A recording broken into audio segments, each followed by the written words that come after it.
Hey everyone, it's your neighborhood sociopath here. So today's video is not going to go out on the normal day that it would. That's simply because this popped up in my feed and I was like, hey, I want to watch this. And it's, an interview with a sociopath. And as a sociopath myself, I decided that I wanted to react to it. It's, I have watched about 4 minutes of it and it's not, I have some issues with it. I'm going to be brutally honest, and I know I'm gonna be me. So let's have some fun. Let's find out. And without further ado, I'm either gonna love it or hate the rest of it. What I tend to do now is I tend to just really stick to myself. I see what he means with the sticking to yourself and the boring part, because frankly, to be honest with you, if you were an outside looking into mine, I would be more along the lines of just an average, go about everyday person. But when you meet me, or if you talk to me, it would be completely different. I'm very enthusiastic, outgoing, and if I say something, I usually speak my mind or my truth about it. I'm very entertaining, that I can see myself at least, and a lot of people tell me that. So I would argue, everyone's a little different here, but I would argue that I'm the exact opposite in a sense. Because I have to be very careful about how I'm interacting with people and under what context I'm interacting with people. So I tend to limit anything that would be negative for me. Why do you have to limit yourself? I don't know what he means is negative here. What would be negative for him?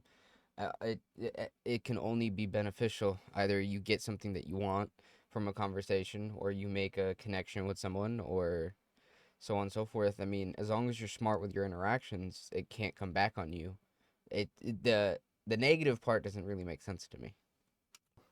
Um, because if I encounter a certain kind of person, and if I'm talking to you and I sense a level of weakness, um, I get kind of the urge to prey upon that in a way. So in order for me to Uh, yes, you do. You do.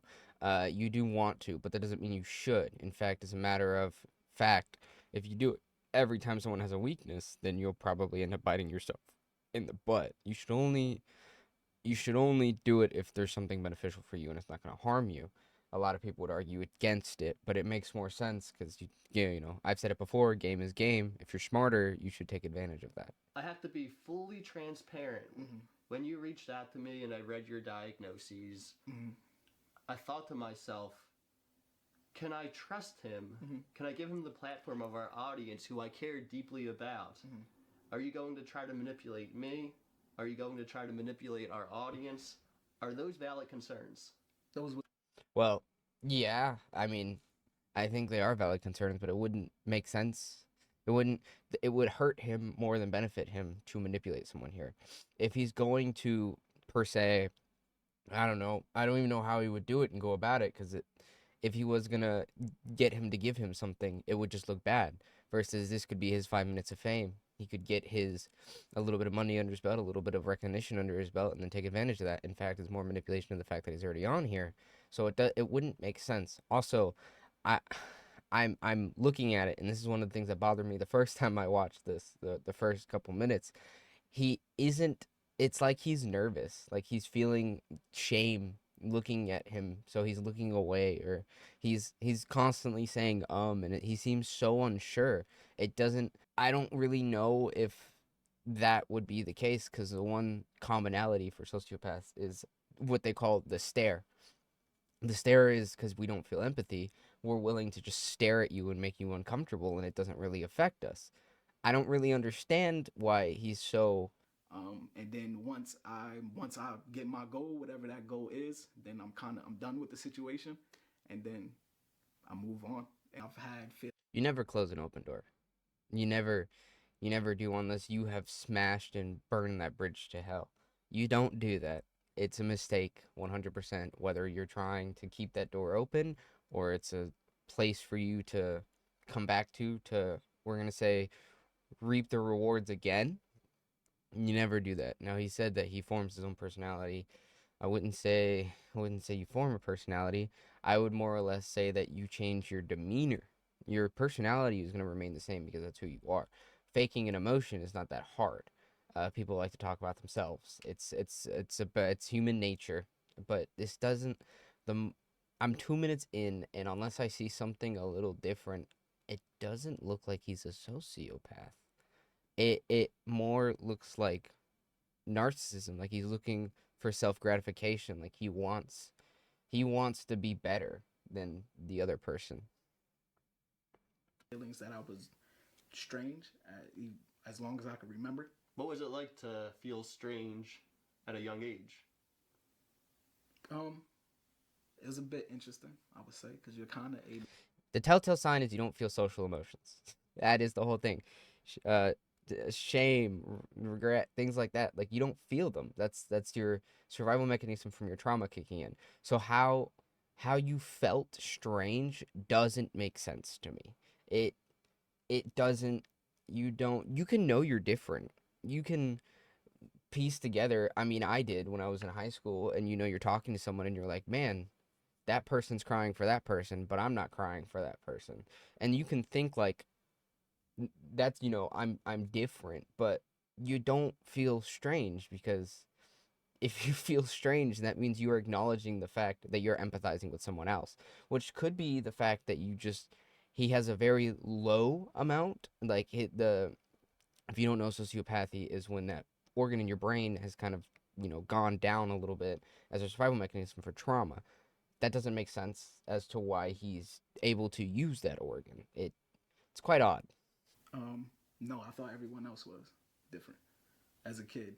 As a kid, I thought they were the weird ones, and you know, What was weird about them to you? um, That's shame. That's shame in a nutshell. You feel like everyone else is in agreement and everyone else is the same, and you're the odd one out. You're the person that doesn't link or doesn't match up with that whole group. That is shame. That is the biggest social emotion you can possibly feel.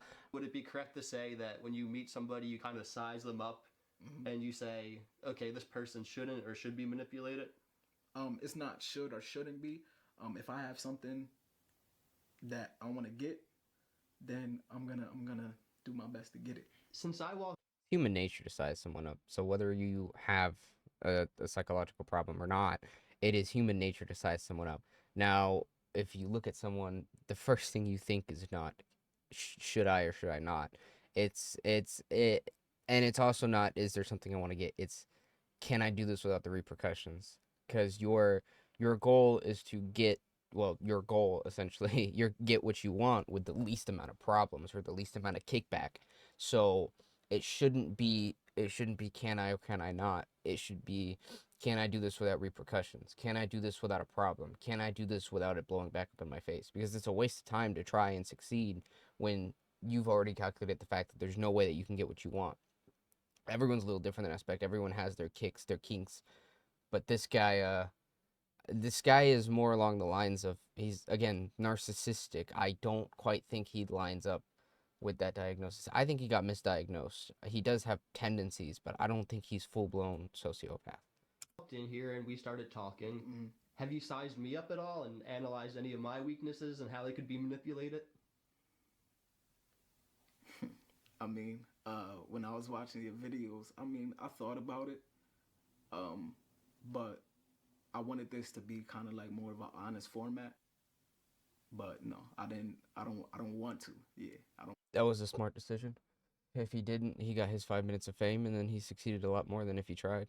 You want people to act like you, or you only understand the world from your perspective. Mhm. I wouldn't say it's that I necessarily want people to act like me. I look at it like it's more so about your own safety in a way. If you're dealing with someone that does have those kind of issues, they do have strong urges. So that I said it earlier in the video. I want to say it again.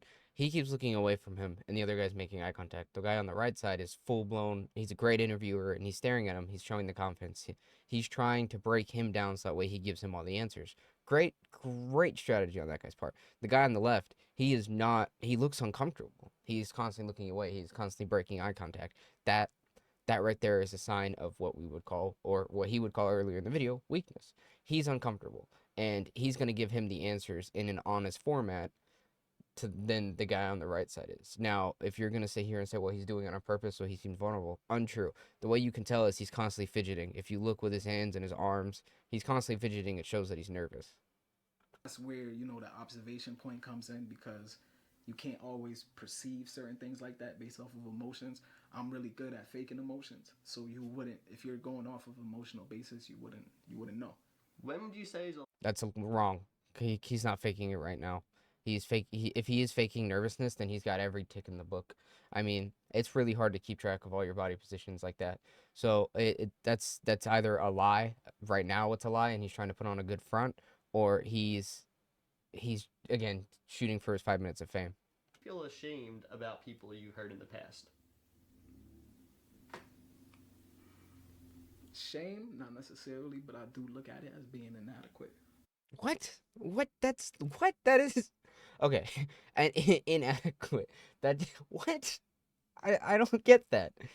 You won. You got what you wanted. You succeeded in your goal. It does. Why would you feel inadequate? A game is game at the end of the day. I honestly think this guy was misdiagnosed, or I'm gonna say this: he's been to therapy and he's actually bettering himself because like, it's not curable, but you are able to develop empathy and emotions. It is a fact. It's one of the two options. This for him to feel inadequate for it means that he succeeded, or he didn't succeed, I guess I should say, because he didn't get what he wanted. If you feel inadequate, it's because you failed. If he thinks that he failed because he succeeded in manipulation, he's feeling empathy and he's feeling shame towards them. And that is the exact opposite. And I'm going to keep saying it. That is the exact opposite of what you would feel if you were actually trying to manipulate someone correctly. Well, that's how I look at it. Mm-hmm. It's just it doesn't really help anyone. I guess it serves me. I get to fulfill a sensation, but then I have to fulfill the sensation again. So So he has an addiction. I mean, I guess fair point, but like, that's validation. He's looking for validation, not for whatchamacallit, not for gain. He's looking for validation, which is textbook definition of a narcissist. um, Gosh dang it. so when it comes to antisocial personality disorders, specifically, you can see a lot of overlap with different conditions. Um, so for me, I have bipolar disorder. There's the antisocial personality disorder, and then also I have some traits of borderline personality disorder. Okay, so everything I just said makes sense now, but because of that borderline personality disorder. But I think his antisocial personality disorder was uh, a mistake. I think that was a misdiagnosis. I believe everything else because he either shoots himself down. It's really hard to have both anti-personality disorder and borderline personality disorder. I think his, his sociopath is a misdiagnosis. I think his borderline personality disorder is dead on showing that is it, and that's what he has. I don't think he has sociopathy. Or I don't think he's a sociopath. Feeling a level of happiness, like this kind of overt happiness, and then there would be just this deep depression where I don't want to leave bed, or I'll be intensely angry, or I'll be so numb that basically, I wish I was dead in certain circumstances. Yeah, this is borderline personality disorder and it's bipolar. It sucks to have both of those. Like I mean, I've seen some people who have it, and it's not fun. I will say that. When I had gone to therapy because I had to go for I only went once and now I go multiple times so that way I can track different things. But uh from what I understand is they will feel one type of way. And this is borderline personality disorder. They will feel one type of way and then something happens and their mood is either all the way up top or all the way on the bottom. There's no in between. And then you add bipolar on top of that and constantly flipping between the two. It's pretty bad. I will say like a lot of people go into mental asylums for that. It makes them more comfortable. Do you have the capability of feeling empathy for others? Not in the same way that an average person would. No. He does. He 100% does. He was empathizing multiple times throughout this entire conversation with the interview.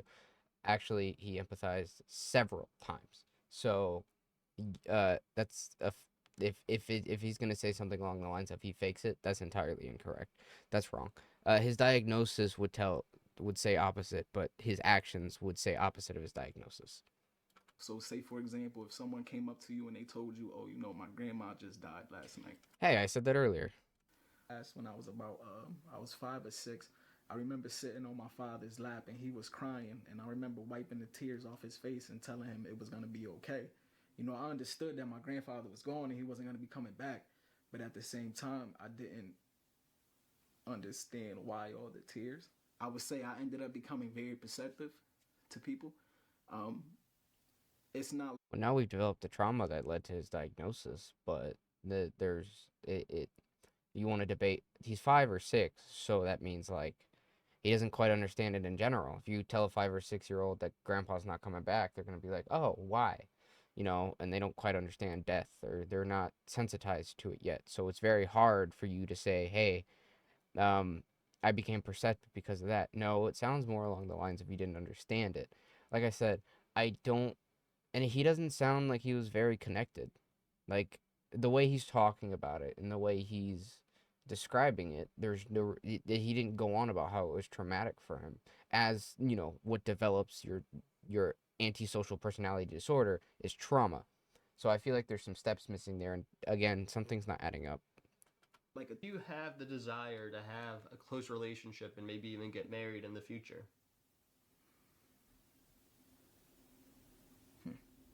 I'm not sure yet. This is another thing. This is another thing. Okay, I'm so happy he said I'm not sure yet.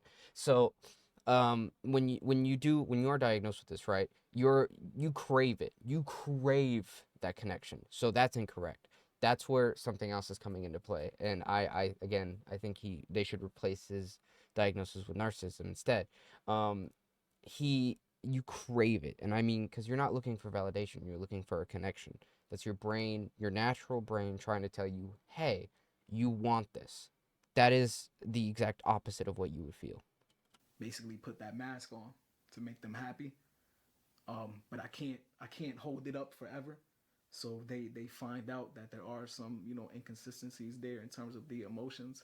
Um, I talked about this in my last video, actually. It's good for a couple months, and then eventually things start when problems start happening or something happens in either of your lives. It's like that's when stuff hits the fan, and it becomes very hard to fake or very hard to continue that facade like he's talking about. It takes a couple months to learn to get to know a person, but if you're constantly putting on a mask, they can't get to know you, but you can get to know them and know their habits and manipulation and such. So when that mask finally comes off because something happens or you get tired of trying to fake something, which does happen by the way, you snap. Whether it be good way, bad way, whatever, you snap, and that's when it's the test of whether they can deal with it or not. Is it still wrong with you? um, I struggle with it. That's why I limit myself in certain situations. Do you view yourself as better than other people? 100%, 100%. Everyone's more like a number than it is a a so-called interaction, if it makes sense. Yeah, definitely. But I do my best to kind of combat that, because that comes from outsmarting people. You get this sense of inflated sense of self, almost narcissistic, I would say. Do you believe you're better than me? Um, I would say based off of my belief system, no. Ah, ah. Okay, so this is he wanted to say yes, which is why he paused. That makes sense. That's a good play on his part. He's trying again, trying to feel that sympathetic. He's trying to be, hey, you know what? I realize what I said, and I don't want to hurt this guy. But he does. He does. You can see in his face and in his demeanor that he wanted to say yes, I am. It That's that narcissistic trait coming out though, because if in my opinion, if he were to have gone for the sympathetic route and said no, I don't feel like I'm better than other people, then he would have made he on this interview he would have made that route, and it would have been a much better play. I think it's narcissism. And certain things are wrong, and that's it. Is that something you taught yourself, or was that learned through therapy? It was a combination. It was a combination. Because I don't know if he's talking about social norms. I don't quite understand what he means by that. Frankly, I think that your right and your wrongs are based off social norms, and like my right and my wrongs are going to be skewed when I'm going to adjust to social norms. I don't quite I don't get that. Do you have any fear that once you share your diagnoses, people will always be skeptical about you? I mean, that's not necessarily a fear. It's a given. It's a fact. I mean, you gotta accept that if the more people who know, the more likely you are to be veered away from, or the more likely you're recognizable for that trait, more people are gonna associate you with that trait. That's just facts. I mean, it's a given. I would say I'm more surprised when people don't judge it. Do you have any fears? Fears. I would say the fear of being inadequate. Narcissism. That's fact. He's self-gratification. That doesn't make any sense. I've never met another sociopath that fears not being good enough or not or whatever. It's you fear not getting what you want, maybe, or you have normal feels like I fear the ocean because I don't want to get attacked by a shark, but you don't. Being inadequate is narcissism. Just having no benefit to the world. He's feeling shameful of not being a normal citizen. That stuff doesn't make sense to me. It's self-gratification. Everything I've heard and everything I've seen so far is a mix of self-gratification and just trying to do things for self-gratification. It's not making his life easier, and it's none of this is actually benefiting him. I it I don't get it. Is that why you're okay with manipulation? Because you view many people as inadequate? No, that's not the main reason. Even No. What makes you be okay with manipulation is not being able to understand or not feeling the empathy that someone would feel after you've manipulated them. So, good question, I guess, on the interviewer's part, but your manipulation aspect has nothing to do with whether or not you look at a person and you say you're better than the other person. It's more along the lines of you know that you can, you know you have the ability, you know they have something you want, and you know you're not going to get backlash for it. You don't really care how they feel or what they are in the in end terms of the goal. if I view the person as adequate and I'm able to still manipulate them, that's like bonus points. Yeah, I it's a me're game. all self-motivated. But Psychopathic where in a does it way. go from the typical amount of narcissist, the typical amount of self-driven to, okay, you now have antisocial personality disorder? I can't speak to that. That would be like a person-to-person basis, But it's traits that we all have. It's empathy. It's when you lack the ability to feel empathy. It's not a person to person basis. That's a fact.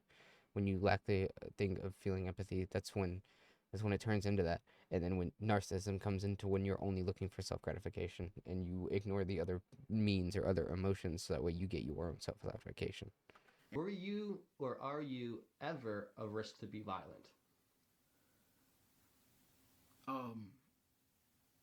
If you cross certain lines, for sure, definitely. That's the most broad answer you probably could have given. Yeah, if you piss me off, I'll get violent. That's a broad answer.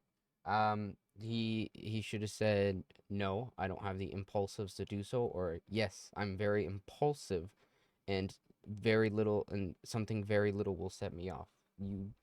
He gave an extremely broad answer, so that way it couldn't be traced back. That's a way of avoiding an answer. What do you Sure. perceive as disrespect? Um, if you show any disregard for me, basically, so kind of the same things that I would do to another person, more or less, But Self gratification, narcissism. He wants to be the guy who does it, but doesn't want it to be done to him. that's kind of like an ego thing, which I do work on. So I don't mean this with any disrespect, but would it be correct to call you a hypocrite then? To call me a hypocrite, I would say yeah, in a way. And That's not a way. Yes, that is hypocritical behavior. You're saying don't do to me what I did to you. That is definition of hypocrite. Answer I the would damn compare it to question. that first moment when you wake up in the morning and the world is kind of just an empty canvas, and there's not much really happening yet, so you're just super neutral. That's really how I would describe it. How do you look at It's a fairly accurate description. You're more or less thinking of the the outcomes and the possibilities rather than waking up and being happy, I suppose. It's crude, but it works. Hopefully, they're not offended by anything that I say. A lot of people that I've only actually told maybe two people about it. Dude, I'm extremely incredibly open with mine.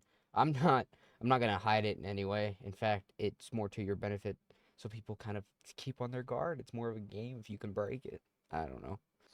After watching and editing the whole thing, I can safely say I'm going to remind everyone I'm not a therapist nor am I a psychologist. This is all personal opinion and experiences from talking to other people with the same condition and conditions, as a matter of fact, because he had three, and also from my own research that I've done for the past couple of years since I was told that I have the condition. It None of this is professional opinion. This is all just my experience.